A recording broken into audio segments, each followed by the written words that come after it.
Hello, welcome back to my ചാനലിൻ്റെ ബെല്ലിനെ. അപ്പോൾ പുതിയൊരു വീഡിയോയിലേക്ക് സ്വാഗതം. അപ്പോൾ ഇന്നത്തെ ദിവസത്തിൻ്റെ നമ്മുടെ മോട്ടിവേഷൻ എന്ന് പറഞ്ഞാൽ നല്ല വെയിലുള്ള ദിവസമാണ്. സമയം ഏകദേശം ഉച്ചയായിക്കൊണ്ടിരിക്കുക. വേഗം കഞ്ഞി കറി സെറ്റാക്കിയിട്ട് ഇവിടെ അടുത്തെന്ന് പറഞ്ഞാൽ തൊട്ടടുത്തല്ല, കുറച്ച് ദൂരെ ഒരു മലയുണ്ട്. ആ മലയിലേക്ക് സൈക്കിൾ ചവിട്ടിപ്പോയി സൺസെറ്റ് കാണണം എന്നുള്ളൊരു മോട്ടിവേഷനിലാണ് ഇത് നടക്കുന്നത്. അപ്പോൾ വേഗം നമുക്ക് കഞ്ഞിയും കറി സെറ്റാക്കിയിട്ട് കാര്യപരിപാടികളിലേക്ക് നടക്കാം. കാരണം കുറച്ച് അധികം സമയം സൈക്കിൾ ചവിട്ടാനുണ്ട്. കുറച്ച് ദൂരമുള്ള കാര്യം പറഞ്ഞാൽ, പക്ഷെ നമ്മൾ സൈക്കിൾ ചവിട്ടി വരുമ്പോഴേക്കും കുറച്ചധികം സമയം എടുക്കും.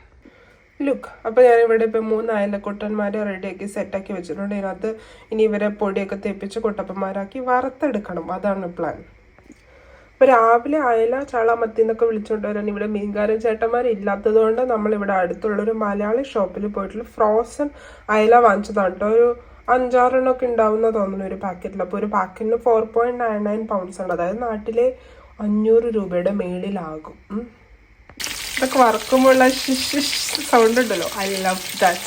കുറേ എണ്ണ അധികം കൂടിപ്പോയോന്നൊരു സംശയം. കുഴപ്പമില്ല, നമ്മൾ സൈക്കിൾ ഇട്ടാൽ പോകുമ്പോൾ അതൊക്കെ ബേച്ചുകൾ പൊക്കോടുമായിരിക്കും അല്ലേ.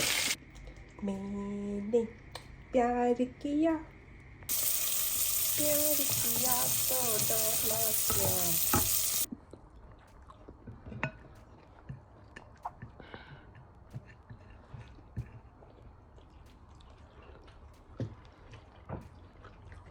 ചോറൊക്കെ കൊണ്ട് ഒരുങ്ങി പെറുക്കിയൊക്കെ വന്നപ്പോഴേക്ക് ലേശം വൈകി പോയോ എന്നൊരു സംശയം. 4 മണി ആവാറായിട്ടുണ്ട്. അപ്പം നമ്മളിനി അവിടെ ചെല്ലുമ്പോഴേക്ക് സൺസെറ്റൊക്കെ കഴിയുമോ എന്നറിയില്ല. എന്തായാലും ഇനിവേ നമുക്ക് പോയി നോക്കാം. അപ്പോൾ ഇവിടെ സ്പ്രിംഗ് ആയതുകൊണ്ട് പോകുന്ന വഴിക്കൊക്കെ നിറച്ച് പൂക്കളൊക്കെ ആയതുകൊണ്ട് നല്ല ഭംഗിയാണ് കേട്ടോ കാണാനായിട്ട്. ഇന്നാണെങ്കിൽ ഞാൻ മുന്നേ പറഞ്ഞ ടെമ്പറേച്ചറും വലിയ കുഴപ്പമില്ലായിരുന്നു. രാവിലെ ഉച്ചയ്ക്ക്, അതായത് നമ്മൾ ഇറങ്ങിയ സമയത്ത് ഒരു 18 ഡിഗ്രിയൊക്കെ ആയിരുന്നു കേട്ടോ. 18 ഡിഗ്രി എന്ന് പറഞ്ഞാൽ കുറേ നാളത്തെ തണുത്തുറച്ച് UK കിടന്നിട്ട് 18 ഡിഗ്രി എന്നൊക്കെ പറഞ്ഞാൽ നമുക്കതൊരു സ്വർഗം പോലെയാണ്. അങ്ങനെ കൊടും തണുപ്പൊക്കെ മാറിക്കഴിയുമ്പോൾ എല്ലാവരും പൊതുവെ ഇവിടെയുള്ള എല്ലാവരും സൈക്കിളൊക്കെ ആയിട്ട് പുറത്തേക്ക് ഇറങ്ങും കേട്ടോ. കുട്ടികളൊക്കെ ഉള്ളവരാണെങ്കിൽ കുട്ടികളായിട്ട് സൈക്കിളായിട്ട് ഇറങ്ങും. അല്ലാത്തവരാണെങ്കിൽ അങ്ങനെ സൈക്ലിംഗ് ഒരു ലീഷറായിട്ട് ഉപയോഗിക്കുന്നവർ അങ്ങനെ ഇറങ്ങാറുണ്ട്. ഇവിടെ ഇങ്ങനെ ഓരോ വീടുകളുടെയൊക്കെ മുമ്പിൽ കൂടെ കടന്നു പോകുമ്പോൾ ചില വീടുകളൊക്കെ കാണുമ്പോൾ ഞാൻ ഓർക്കും കേട്ടോ, പണ്ട് ഡോറോത്തി മദാമയുടെ കാലത്ത് ഉണ്ടാക്കിയ വീടുകൾ അത്രയും പഴക്കമുള്ള വീടുകളായിട്ട് തോന്നും. പക്ഷെ എല്ലാം ഈ ഇഷ്ടിക കൂമ്പാരങ്ങളൊക്കെ ആയതുകൊണ്ട് നല്ലപോലെ എനർജിയും നേച്ചറും ഒക്കെ പ്രിസർവ് ചെയ്യാൻ പാകത്തിനാണ് അവർ വീടുകളൊക്കെ ഉണ്ടാക്കി വെച്ചേക്കുന്നത്. അപ്പോൾ നമ്മൾ മലമുകളിൽ പോകാമെന്നുള്ള പ്ലാനുമായിട്ട് ഇറങ്ങിയെങ്കിലും ഇടയ്ക്ക് വെച്ച് വേറൊരു പരിപാടി വന്നതുകൊണ്ട് മലമുകളിലേക്ക് പോകാൻ പറ്റിയില്ല. അപ്പം നടക്കുന്ന വഴിക്കൊക്കെ ഇങ്ങനെ സൺസെറ്റ് കണ്ട് അങ്ങോട്ട് പോകാമെന്ന് വിചാരിച്ചു. നേച്ചറിൻ്റെ ഒരു ഭംഗിയൊക്കെ ആസ്വദിക്കാനായിട്ട് താല്പര്യമുള്ളവരാണെങ്കിൽ ഇവിടുത്തെ സൈക്ലിംഗ് പാത്തുകൾ എന്നൊക്കെ പറഞ്ഞാൽ ഭയങ്കര ഭംഗിയുള്ള റൂട്ടുകളാണ് കേട്ടോ. പോകുന്ന വഴിക്കാണെങ്കിൽ സൈക്കിൾ നിർത്തിയിട്ട് നടക്കാനും ഒന്ന് കണ്ടിരിക്കാനും ഒരു ഫ്രഷ് എയർ ശ്വസിക്കാനും ഒക്കെ അടിപൊളി സ്ഥലങ്ങൾ. പിന്നെ നമ്മുടെ NHSൽ വർക്ക് ചെയ്യുന്നവർക്ക് NHSൻ്റെ സൈക്കിൾ സ്കീമുണ്ട്.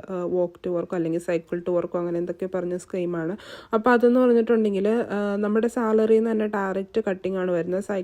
സൈക്കിളിൽ വാങ്ങാനുള്ള എമൗണ്ട് ഡയറക്റ്റ് കട്ടിങ്ങാണ് വരുന്നത്. അത് ടാക്സിന് മുമ്പുള്ളത്. അപ്പം അതായത് നമുക്ക് പരമാവധി ലാഭമാകുന്ന രീതിക്ക് അവർ എന്തൊരു സെറ്റപ്പാക്കി വെച്ചേക്കുന്നതാണ്. നമ്മുടെ ടാക്സിന് മുമ്പായിട്ട് സൈക്കിളിൻ്റെ എമൗണ്ടിലേക്ക് പിടിക്കും. അപ്പോൾ നമുക്ക് ശരിക്കും കൊടുക്കേണ്ടതിനേക്കാളും കുറവ് എമൗണ്ട് നമ്മൾ അടച്ചു വരുമ്പോഴേക്കും കൊടുക്കേണ്ടതായിട്ട് വരുള്ളൂ. പക്ഷേ എൻ്റെ സൈക്കിൾ സെക്കൻഡ് ഹാൻഡ് ആണല്ലോ. ഞാൻ വന്നിടയ്ക്കല്ല, വന്ന് 1 വർഷം കഴിഞ്ഞപ്പോൾ ഒരു സെക്കൻഡ് ഹാൻഡ് കടയിൽ പോയി 60 പൗണ്ട്സിന് വാങ്ങിച്ചാണ്. 60 പൗണ്ട്സ് എന്ന് പറഞ്ഞിട്ടുണ്ടെങ്കിൽ ഒരുമാതിരി ഇവിടുത്തെ പരമാവധി ചീപ്പായിട്ടുള്ളൊരു സൈക്കിളാണ്. പക്ഷേ അത് ഞാനിപ്പോൾ മാക്സിമം ഉപയോഗിച്ചു എന്ന് വേണമെങ്കിൽ പറയാം. 60 പൗണ്ടിന് ഞാനിപ്പോൾ ഒരു 200-300 പൗണ്ട്സിൻ്റെ ചവിട്ടിയിട്ടൊന്നും തന്നെ വേണമെങ്കിൽ പറയാം കേട്ടോ.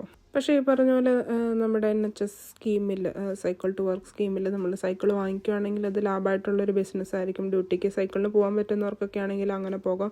അല്ലാത്തവർക്കാണെങ്കിൽ ഇങ്ങനെ സമ്മർ വരുമ്പോഴേ നമുക്ക് ശരിക്കും പറഞ്ഞാൽ സൈക്കിളൊക്കെ ആയിട്ട് പുറത്തേക്ക് ഇറങ്ങാൻ അധികം പറ്റുള്ളൂ. വിൻ്ററിൽ അത്ര പോസിബിൾ അല്ല. കൊച്ചി പിടിക്കുന്ന തണുപ്പത്ത് എങ്ങനെയെങ്കിലും നമ്മൾ കുടുംബത്ത് കയറിയാൽ മതി എന്ന് ആലോചിച്ചായിരിക്കും നടക്കണം.